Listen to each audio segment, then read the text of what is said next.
players and coaches. Talagang iba ang level na pinakita ng Team Zone ngayon na micro, literal outmaneuver na lang. Oo. Alam mo yung gagawa ng desisyon, parang may bahagyang lamang lagi yung Team Zone. Oh, at saka tignan mo naman, hindi na rin makapag-back dito si Water. Bangkay with the engage. Going in with the Tsunami Slam at yung Blazing Duwit na ata ang tutunaw doon sa likod. Back to the PMI at kumipirma na nga rin dito si Zora. Naka-anim na dash. Alam mo si Kyrie, napaka-pogi. Ang pogi talaga! Parang gusto kong makita yung mga duelong ganito pag tumastas tayo sa Swiss stage. Oo nga parang may kung dito gustong pa lang. patunayan no?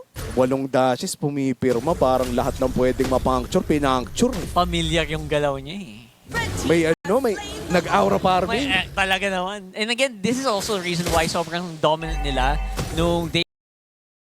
Kaya as much as nandyan sila bossing sa sa Leon, ang hirap ang hirap mag-predict against Team Zone sa ganitong galaw nila. The talent is undeniable. Hindi, mahirap. Oh, maganda ang pinapakita dito ng Team Zone. And for Leon Esports, sinusubukan pa rin naman nila. And here we go. Dedepensa na sila. Nandyan pa rin naman ang mga bala nila match. Kakabit ang Death Sonata. Pero tatamba na rin dito on North. That's gonna be one inhibitor third down. Dito sa side ng Leon Esports at hindi pa nila natutunaw. Pumipirma na rin dito si Zora. Pero mukhang matsusunamis lang doon sa may bandang likod. And that's gonna be Bangkay going down, shut down. Para dito kay Lamaj. At mukhang matutunan na nga rin dito yung Lord. Papasok na rin yung Fanny. Pero mukhang siya rin ay babagsak. Si Agi ay wala na. At pati na rin ang kanilang mga tsansa. Dahil Team Zone ang makakalamang. And just like that, this is